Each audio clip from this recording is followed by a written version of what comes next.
Welcome to the video. My name is Mama Out here, and today I'm going to be giving you my top 10 tips to go from casual to comp in NBA 2K. Without further ado, let's jump right into the video. Number 1, controller settings. So we're not going to go over all of this because there's honestly way too much to get into. But what I can tell you is some of the most important features that I think a lot of players should already be doing or already are if they're competitive in this game. Number 1, and probably one of the most important things, is to take your shot meter off. You have a lot of different options and they all sound great. And it may be intimidating to take your meter off because you feel like you don't know the timing of your jump shot and it's just random. But here's what I recommend. Take your jump shot meter off and hop into My Career. Hop into your My Court. Play some park games. Get used to it. Pick a jump shot and stick with it. Get a good one that you like, and then stick with it. Keep on shooting. Once you get your first green, that's your timing. Now be aware that timings are different in different modes. You're going to feel more of a delay, if you want to call it that, in Pro-Am or 5v5 than you will in My Career, as well as even in Park. Getting used to the difference in delay will definitely help you be a more consistent shooter. Not only is this important, there's one big benefit that a lot of people don't know about. Taking your shot meter off actually improves your shooting. In an effort to make this game more competitive, they took the shot meter off and the game devs behind the scenes added in a boost to your jump shot. So is it harder to time it if you don't have a meter? Sure. But if you're getting +5 to +10 to your open shot 3 and open shot mid range for not having your meter on, that's a huge deal. Big men get the biggest benefit. Power forwards and centers are super incentivized to take off their shot meter, and this has all been tweeted out by game devs like Mike Wang. Who to guard is the arrow that points you towards who you're supposed to be defending on any given play in any of the game modes. Now, if it's 3v3, it's pretty easy to keep track of what's happening. When it gets to 5v5 or My Career, it can be really confusing to keep track of who you think you're supposed to be guarding. So looking at their name on their jersey, if it's My Career, what they look like, or clothing and other things on the characters while you're in different game modes can definitely help keep this straight, especially the number on their jersey. Now you might be saying, why don't I just keep my arrow on so I don't have to deal with that? Well, I can give you 3 really simple reasons. Number 1, if you have your who to guard off and so do your teammates, now you can switch seamlessly in any game mode, whether that be 3v3, Rec, or 5v5 Pro-Am. And you two don't have to fight over arrows pointing towards the wrong characters, the game giving you defensive breakdowns, or anything like that. The next thing is when it comes to fundamental defense, which we'll get more into later. Now you can switch on screens a hell of a lot easier because you don't have your who to guard on. You can just play the side of the screen, and there you go. All I'm saying is at the end of the day, you don't need the game to tell you to do anything. Last thing I want to talk about quickly in controller settings is this stuff, your passing. Pass target direction, pass distance, and target openness.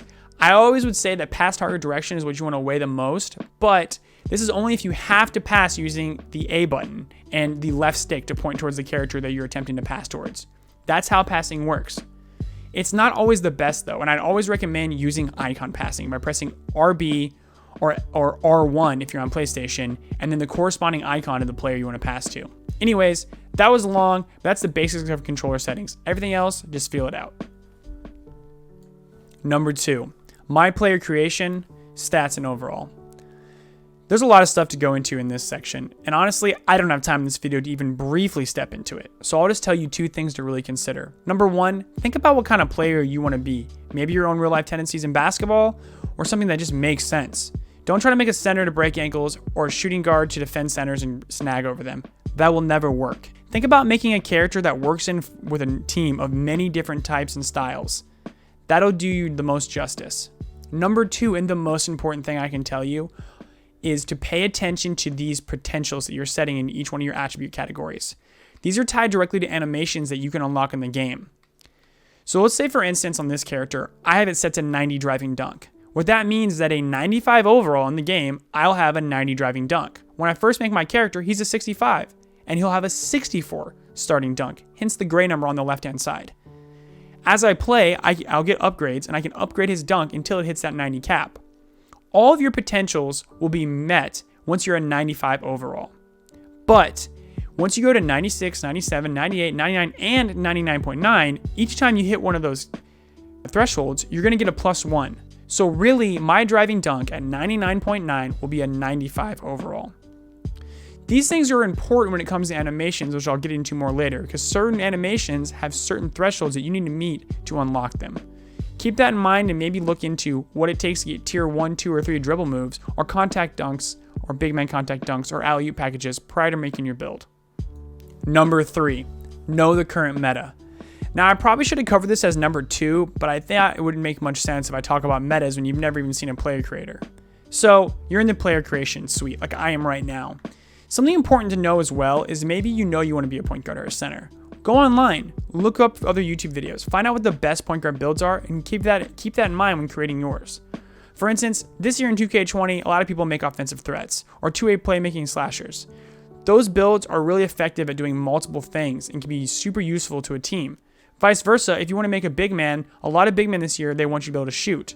If you make a pure stretch 5, you're one of the worst builds in the game. But if you make a glass cleaning lockdown at the 5 or the 4, now you can play defense, you can shoot, and you can rebound. And there's about a million other builds in between that can all be useful. Look up some good builds, play with this creator, and think about things that are going to be effective. And you'll definitely get a lot farther that way. Number 4, understanding badges. This is also a very deep category and takes a lot of research upon you, the player, to really understand what all these do.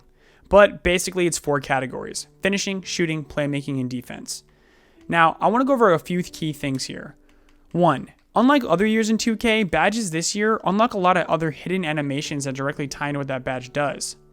If you want to get, let's say, a bunch of putback dunks, you're going to want to equip putback boss. If you don't have this badge on at least bronze, you're not going to see really any opportunities for your player to do putback dunks. It'll happen very rarely, if at all. The higher this goes up, the more types and animations the game's going to offer you for putback dunks. Let's go into defense, where a ton of things are tied into badges. For instance, rim protector on no rim protector versus rim protector on Hall of Fame, it's not making you defend the rim any better. It's not increasing your defense. What it's going to do is when you press Y or triangle to block, it's going to give you better block animations, standing blocks, snatch blocks, and other cool things. The higher you upgrade it, the more animations your character gets equipped into his package, which gives you more opportunities to block the ball in new and unique ways. A lot of badges work this way. Chase down artist is another one. You're not going to be getting chase downs unless you have this badge on at least bronze. So what I'm saying is make sure you get in there, equip the right badges, and understand that if you want to do something in the game, a lot of times you just need the badge on bronze, and you'll unlock the basic animations tied to it. Number 5, animations. First up, let's get me out of the way so this screen is a little bit easier to see. Okay, so now I'm not here, but you can still hear my voice. Here's what you're going to want to think about. First of all, you need to make sure that you have an animation equipped to pretty much all the different categories that you see in here. Going with defaults or basics is never going to be smart. That's what casuals do. You're a competitive player or aspiring competitive player. Look at animations in the animation store and buy the ones you want and equip them. Next, remember when we made our characters and I talked about how certain attributes are going to determine whether or not you can even equip stuff? Well, here we are. For instance, if you want Steph Curry's layup package, you're going to have to be a PG shooting guard and small forward and have a driving layup of an 80. That's important. These are the things you might want to look into prior to even making your character. This gets really prevalent when you get into dunking, where you might need standing dunk 75, driving dunk 85, and be one of those 3 builds, shooting guard, small forward, or power forward, to even equip Dominique Wilkins' dunk package. Where most people are going to talk about it, though, is going to come into your alley-oops and contact dunks. For instance, you need an 84 contact dunk, or driving dunk to get pro contacts, and you need an 85 for elite or small. If you're going to be a big man and try to get contact dunks, you're going to need a 75 standing and a 50 driving. Alley-oops have different tiers as well, and you're going to pay close attention to that and make sure you equip all these animations so you get the animations in game and you're able to successfully do the things that you want to do at a high level. A lot of people are also going to talk about dribbling, where there's basic, normal, pro, and elite, and you're going to have requirements there too. As you can see here, I need a ball handling of 70, but I'm a power forward and I don't really handle the ball like that, so I can't even unlock these. But if you're making a point guard and you put them below a 70 ball handle, just be aware you're going to be stuck in the normal dribble moves and have less things and less effective animations at your disposal. The higher up animations normally are going to give you better chances to break ankles or to get contact. Number 6, the Jumpshot Creator. This is a great tool that's been in the game for several years now. But unlike previous years in the past, in 18 or 17, where they just gave us this automatically, the last couple years they've made us earn it in my career. So first, before I tell you one big tip for the Jumpshot Creator, I'll tell you how to get it. Sometime between the end of November and somewhere in February, you're going to unlock it. You're going to go into a My Career game, and before the game starts, you're going to have a small cutscene as you walk out of the tunnel where Chris Brickley is going to approach you and tell you that he likes your game and wants to practice with you. Following that game, you're going to go to your team practice facility, and you're going to have a drill with Chris Brickley. There'll be several jump shot drills, all with 4 times shooting badge progress. At the conclusion of those drills, you will have unlocked this Jumpshot Creator. Now, once you have the creator unlocked, you simply go into your progression, click on it, and you can design any jump shot you want with different lower base, upper release 2, and your blending.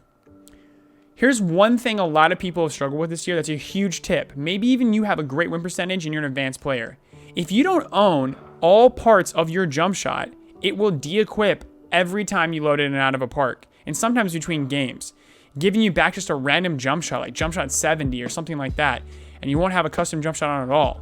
To fix this, all you need to do is make sure, like for my case, I own jump shot 113, I bought Kevin Love, and there you go. If you have 3 parts to it, you need to make sure you individually go into the animation store and buy all 3 parts. Once you do that, your created jump shot will no longer de-equip. After a quick wardrobe change, I'm back. Number 7, basic defense. Now, there's a lot you can find out by just playing the game, but I would always recommend jumping into 2KU.